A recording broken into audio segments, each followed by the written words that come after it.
Aujourd'hui, je voudrais partager un texte que j'ai trouvé récemment et qui me semblait aller bien avec ce qu'on a fait ces derniers temps. C'est un texte qui s'appelle Hokusai-ji. Hokusai, vous savez, c'est ce grand illustrateur japonais, ce vieux fou de dessin, celui qui a fait la grande vague de Kanagawa, celui qui a fait les 36 vues du mont Fuji. Lui qui disait, dans les 86 ans, sur son lit de mort, il a dit « Si j'avais encore 10 ans, ou même peut-être 5 ans, j'aurais réussi à devenir un véritable peintre. » Voilà.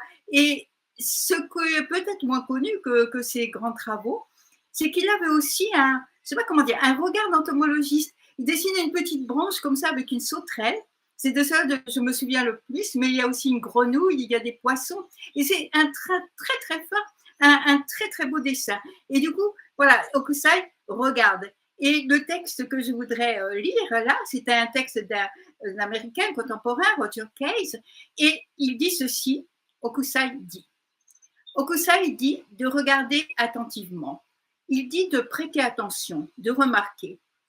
Il dit de continuer à regarder, de rester curieux. Il dit qu'il n'y a pas de fin au regard. Il dit de se réjouir de vieillir. Il dit de continuer à changer. On devient de plus en plus qui on est vraiment. Il dit que si vous êtes coincé, acceptez-le et répétez-le aussi longtemps que c'est intéressant. Il dit de continuer à faire ce que vous aimez. Il dit de continuer à prier. Il dit que chacun de nous est un enfant, chacun de nous est un ancêtre, chacun de nous a un corps. Il dit que chacun de nous est effrayé. Il dit que chacun de nous doit trouver un moyen de vivre avec la peur.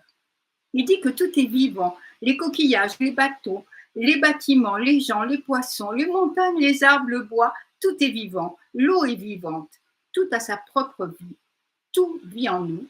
Il dit de vivre avec le monde en nous. Il dit que ça n'a pas d'importance si vous dessinez ou si vous écrivez des livres, ça n'a pas d'importance si vous sciez du bois ou si vous attrapez des poissons. Peu importe que vous restiez assis à la maison et que vous contempliez les fourmis sur votre véranda ou les ombres des arbres et les herbes du jardin. Ce qui compte, c'est que vous soyez intéressé. C'est important que vous vous sentiez touché. C'est important que vous remarquiez. C'est important que la vie vive à travers vous. Le contentement, c'est la vie qui vit à travers vous. La joie, c'est la vie qui vit à travers vous. La satisfaction et la force, c'est la vie qui vit à travers vous. Il dit, n'ayez pas peur. N'ayez pas peur. Aimez, vivez, laissez la vie vous prendre par la main. Laissez la vie vivre à travers vous. Alors, j'ai beaucoup aimé ce texte quand je l'ai lu. Et puis après, comment dire, j'ai fait un petit peu du maître Dogen, si je peux me permettre, parce que maître Dogen, il faisait ça.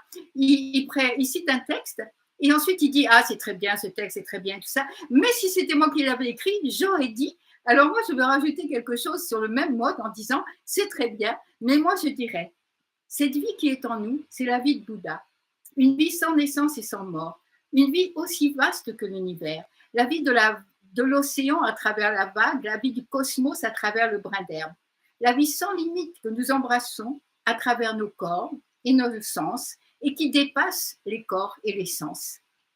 Nous sommes vivants quand nous sommes un, avec la fourmi, l'arbre, le temps, la joie.